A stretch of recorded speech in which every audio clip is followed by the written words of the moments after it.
Listen to this episode if it feels like brands' campaigns just keep getting wilder and wilder, yet you just don't understand why they keep making those actions. Spoiler alert, it's because of visibility. Today we're diving into the 2026 visibility strategies that brands are using to stand out from saturation.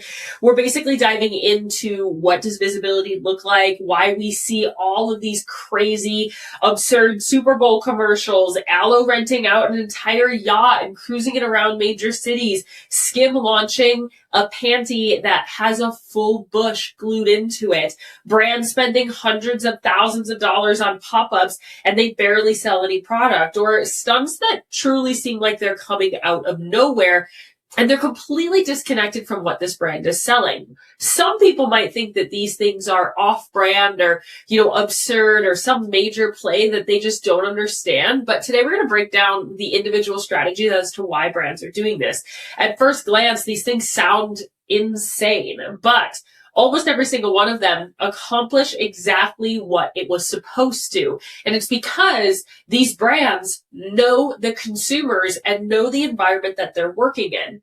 It got people talking, and that's what we're unpacking today. Before we do that, I just want to take 10 quick seconds to say hello. My name is Madison Page. I'm the host of the Business Growth Podcast, and I am a business growth specialist. I work with product-based brands to make them the next category leader in their industry. I am going to talk about the elephant in the room. My allergies are awful. So if you do sense a little bit of nasalness, you see how red my eyes are, I'm looking a little puffy. That's why. It's just the spring hay fever, spring allergies are like truly rocking my world this week. I don't know if I'm the only one, but I am going through it over here. But the show must go on. The podcast must go out. So that is just the elephant in the room that we do want to address.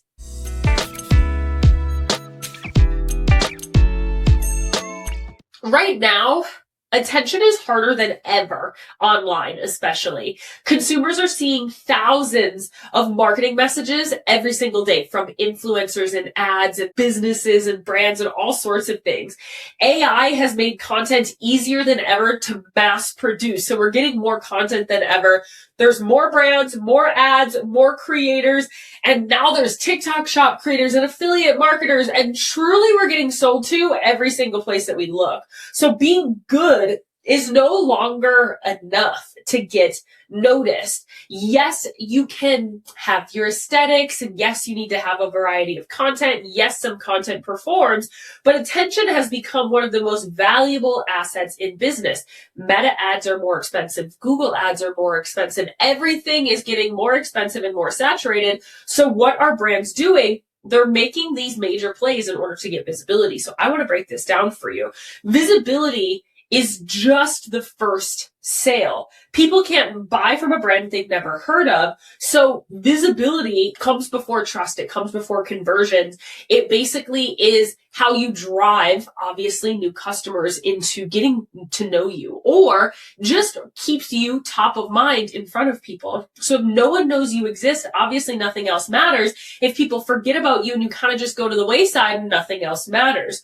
So in 2026, your goal isn't to make one post go viral. You don't need a campaign now that gets picked up and that video goes viral and it gets so many views. What you want is you actually want the online warriors chit-chatting about your brand. What did we see when we saw the Aloe yacht? If you missed it, Aloe Yoga, which is an athleisure brand, rented a massive yacht, one of the biggest yachts, who knows, ever made, ever done, massive yacht.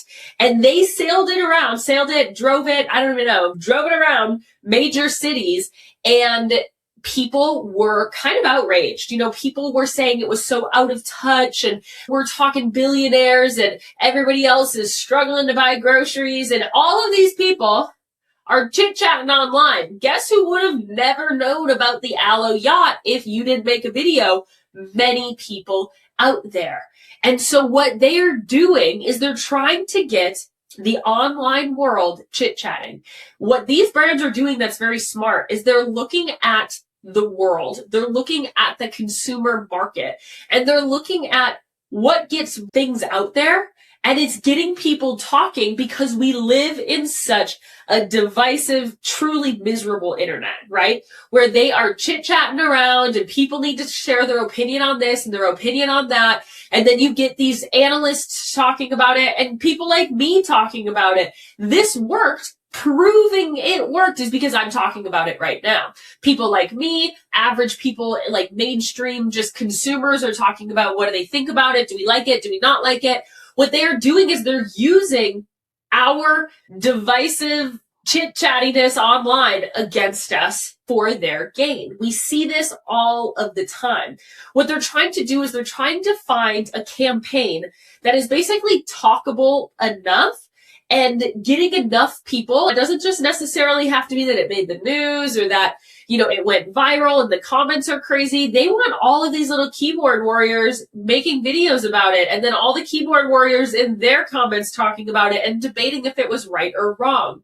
So how do you come up with something that is talkable, that kind of builds legs on top of it? It's unexpected, it's polarizing, it's funny, it's nostalgic. It also can be heartwarming, outside the box, even just like exclusive or unique. It basically can also be so ridiculous that people can't ignore it. Like the yachts, like Skims. They have panties that literally had hair like glued onto them. And so people talk about it. So anytime you see these products that are like these way off color, like why the heck would they ever create those? It's to create conversation. Now, I want to just say that it doesn't just have to be absurd. If you're like, Maddie, how would I ever use this in my brand? It also can be heartwarming. It can be just something that they didn't expect. It can be a free gift that they're given. What we're trying to do is natural word of mouth. They're kind of, at the end of the day, rage baiting the consumers in general to try to get people to build these videos, these talks, all the articles and everything like that out there. People don't share products anymore because they're everywhere. It's Prime Day or Prime Week as I'm recording this, and literally I don't even want to go on my phone because people are selling to me from all angles.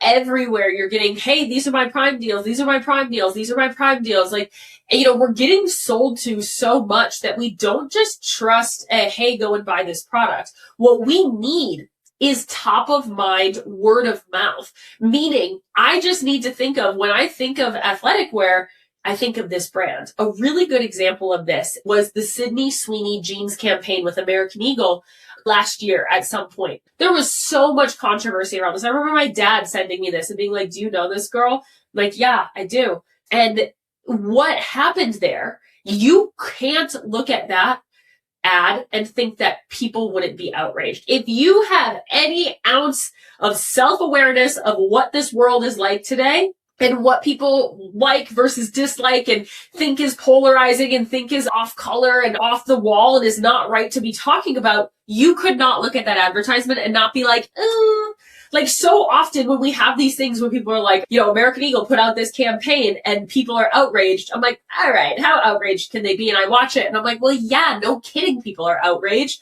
Whether you agree with the outrage or not, very often I'm like, so what? Aloe Yoga got a yacht. Sometimes you're doing these things. However, no one could look at that Sydney Sweeney campaign and say, okay, this world that we live in with a little bit of self-awareness, which is a part of the marketing process, wouldn't be outraged by that. But what did it do? When I think of jeans right now, I'm like, where sells jeans? And I think of American Eagle because that was just the latest association in my brain with jeans. And that's what happens is the outrage comes and goes in the media. And then all of a sudden we're 6, 8, 12 months later. And the thing that you remember is just the association that they created. Aloe Yoga is now associated with a more luxury product. In 6 months, people are going to be like, remember when they did that yacht? That was kind of weird. But what did the yacht do is it created what they call association networks in sales psychology, which means when you put yourself next to something, you are saying we are similar to this, or we are at the same level as this. And that is what the yacht does. Is it said Aloe Yoga is a more luxury product, is a more luxury brand, right? And so what these brands are using is they're utilizing association networks like the jeans and American Eagle to get people to say, Oh, I need to buy some jeans. Who do I know that sells jeans? A lot of people probably didn't even know American Eagle sold jeans. We actually see this in data all of the time, that when a brand gets like quote unquote canceled or has something that is controversial around it, or they create a campaign that kind of backfires, what that campaign was about is oftentimes what actually ends up being their catalyst for more sales. Why that is because we're building these association networks. So it doesn't just have to be something that's polarizing, because I understand if I had a brand, I don't want to be controversial. I wouldn't want to be political. I wouldn't want to be canceled, right? That's not always the goal. Some of these brands just don't care because they're established enough to understand that they think they'll make it through, right? Hey, I've been getting some DMs that you may not know what I do outside of hosting this podcast. I actually work with product-based business owners every single day to help them grow and scale their brand. If you really want my eyes one-on-one inside of your business to look at your strategy, to look at your funnels, to look at your data, and to develop your next campaign or bring your business or your idea to life, that is exactly what I do every single day. I've worked with 500 plus businesses across 70 different industries to help them become the next household name in their industry. If you are craving a business brain, a strategic advisor, a data-centered, obsessed person to come into your business and help you bring your idea to life, I'm your gal. Come on over to my Instagram at This Is Madison page, DM me support. Otherwise, you can click the link in the show notes to apply today. Okay, back to the episode. Some of these other ideas that are not so crazy is Chewy. Chewy's a great example. They're a dog subscription company. And when you cancel your subscription because your dog passed away, they actually send you flowers. And every time somebody gets flowers, they get a heartfelt email and they feel really great about it. What they do is they then, they will always go back to Chewy after that because of that moment of how they felt. They will also tell everybody about it, oftentimes make a video about it, and that video goes viral and it builds this ripple effect that other people really love the brand. Another one is Spotify Wrapped was one of the most genius software moves I have ever seen. They already had this data. All they did is create an algorithm and create this sequence and create these auto shareable things. And how many people do you know that moved over from Apple Music to Spotify because they had FOMO of the Spotify Wrapped? They were like, oh shoot, I want to be a part of that. So they moved on over to Spotify Wrapped. We become these people's marketing departments because we love to talk, we love to share, and we love to deliberate in today's society. Glossier is probably one of the examples that you can utilize the most. Is they put stickers in every package, a pack of stickers that were super cute, super trendy, and that fit the vibe of their ideal customer. And people plastered them everywhere, which made their word of mouth marketing 80% of their growth, which meant that because those stickers were plastered everywhere with the name of Glossier, people wanted to buy from Glossier just to get the stickers. How can you do that? How can you create a free product that it basically becomes into your word of mouth to get more people talking about you? Oatly is an oat milk company, and they put basically gibberish on the side of their cartons. If you look this up, Oatly gibberish milk cartons, on the side of their paper cartons, in the text will say, this is an almond beverage carton. We didn't know what to put here, so we just put filler text. Probably could have had better use of this space, but who cares, blah, blah, blah, blah, blah, blah, blah. And it was so weird, and people almost felt like it was a mistake that they took pictures of it and posted it on social media and be like, what the heck is going on here?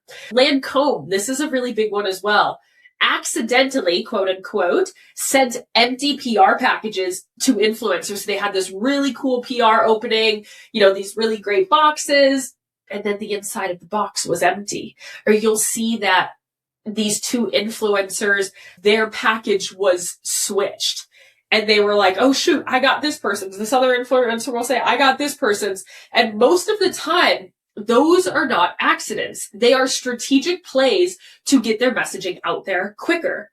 All of those examples have one thing in common. They're small, some smaller than others. Flowers do cost probably $100 and stickers probably cost 4 pennies, right? You can kind of choose how hard you want to go on this, but they all make people talk, deliberate, love you, want to talk more about it, or have opinions on it and talk about these different things.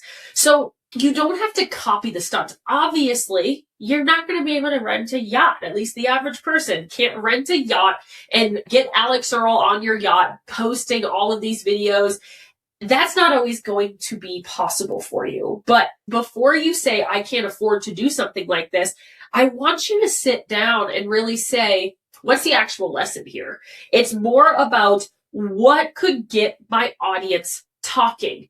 Is it something that's heartwarming? Is it something that is a little bit polarizing? Is it something that you can do that's really fun or unique? Is it something that's never been done before? Is it a content series that's just really cool and really unique? Oftentimes, it's kind of that like off the wall thinking that actually starts to work. If you think back, if you're on TikTok, Waterboy is a hydration company. In this case, it's not like a liquid IV, but it's, whatever. It's a different kind of form of liquid IV. And they hired a new social media manager. And who knows if this was a play? The social media manager says it wasn't, that this was actually real. And it was just what she thought was a good marketing strategy. She was hired to make content for a brand trip that they were putting on. And the content was absurd. It looked like, a random influencer started like going off the wall, creating all sorts of weird content, and just like was creating dozens of videos a day. It didn't really make sense. The product was nowhere to be found. But all of a sudden, everybody started talking about this new Waterboy marketing and the new marketing girl and why this new marketing girl is doing a terrible job. Or some people said she's doing a great job to market to Gen Z and that, this is the strategy she's using. And some people said there's clearly no strategy here. And she continues, I think her name is Maddie Barada. She continues to utilize this to grow her own account. She will talk about it. She'll say, hey, I got canceled on Waterboy because so many people talked about it. It's a notable event in the last, year or so. But so many people, even though they were talking about how terrible their marketing was, so many people heard of Waterboy through that event, through that problem there. So it doesn't always mean that this has to be the highest budget thing, that you have to go spend all of this money to make it happen. You don't need a Super Bowl commercial to get people talking. But we see this in the Super Bowl too. The goal of those Super Bowl ads are not to have a great ad. It's to get people talking after the Super Bowl and to create a marketing event out of it. And so I want you to sit and think with your brand right now. You have probably had this off the wall idea that, wouldn't this be cool? And then you almost talk yourself out of it because it's kind of weird. You've never seen anybody else do it. Whether it's a content series, it's interviews, or you go and you do this crazy thing, or maybe you do a free gift in your packaging or whatever it might be. Very often what your goal needs to be is, let's look at my audience. What would get them talking? People know that if you are a mainstream product, if you do something a little outlandish, people are going to talk. But the question here is, what would get people talking? But also, what do we want to be associated with? Chewy chose to get people talking on a heartwarming side. They wanted to be associated with genuine interactions during some of the hardest times of their life. My dog is my child, right? My dog's 2 years old and I cry about the fact that he's going to die. What do you mean? And people don't look forward to that day. So what did they want to do is they wanted to be the source of a little bit of joy in a very terrible moment. So they said, what would get my audience talking? Dog lovers are really warm people, right? And they might be pets in general. I don't know if they do dogs and cats and everything else, but what do pet lovers love? They love their dogs. They would talk about it. What would get them talking? This is something that would get them talking. Now, I know that this might feel almost like manipulative. It can be, what are my values and how do we actually want to give back to our customers? It doesn't just have to be what to get people talking, but that's what people are doing right now. I've been in the rooms where people sit at a table and they say, how do we generate buzz right now? Things feel a little lackluster. How do we generate buzz? Very often we see that brands start to do this in August, in June, in July, in August. Why? It's because June, July, and August are some of the slowest press months of the year. Everybody's busy. They're on vacation. Their kids are home. They're outside. They're at the pool. They're enjoying it. There's not very much going on. January as well. So what do people do is brands try to use these slower seasons to get picked up in the press. Meaning, how can we generate buzz now? So in 6 months when the holidays are here, all that people remember is that we rented a yacht, is that, we sell jeans, is that we have great gifts or whatever your brand might be. So I just wanted to put this into your mind. This is how brands are building visibility without having to buy more ads and have more ad spend, is they're trying to get the system talking, whether that's in a heartwarming sense or an absolutely absurd sense. The brands winning in 2026 aren't necessarily making the best product. Now, yes, you do need a good product, but they're making people feel something about their brand and they're getting people to talk about it. Views are harder to come by as saturation continues to grow more and more and more and more. So how do you stand out from the crowd?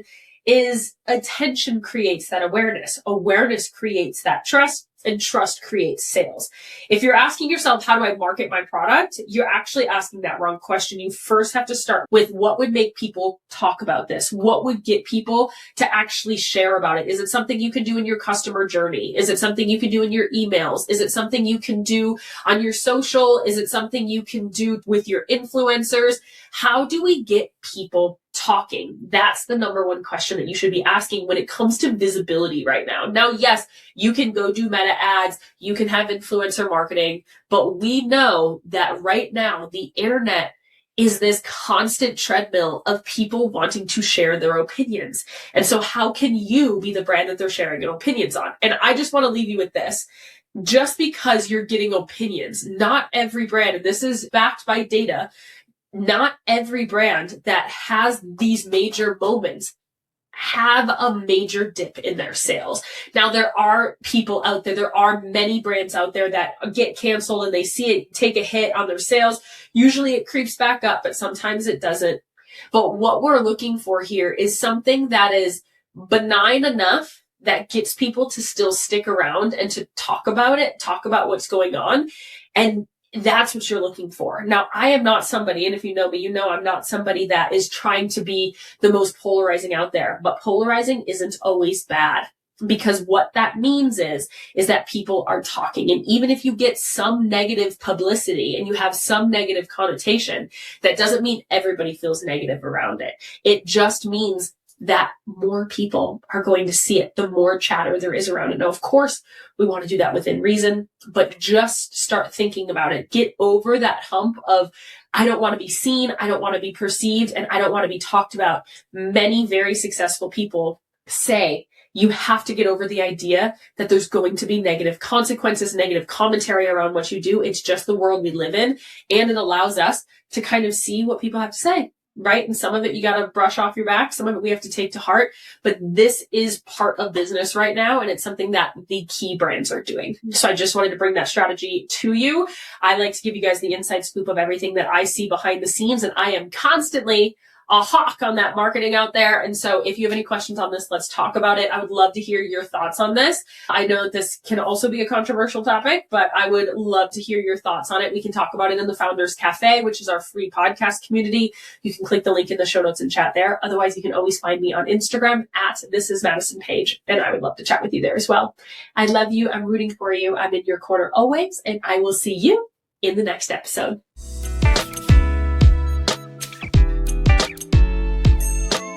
Thank you so much for listening to this episode of the Business Growth Podcast. We put out new episodes every Tuesday and Friday. So if you love this one, make sure that you're subscribed so you never miss a conversation. If you want more conversations with me and other business owners, make sure that you join our completely free podcast community, the Founders Cafe. The link is in the show notes. You can get bonus resources, access to free coaching calls, as well as connect with like-minded business owners like yourself. Make sure that you rate and review the podcast 5 stars, share it with a friend to keep those conversations moving, and come back every Tuesday and Friday. I'll see you there.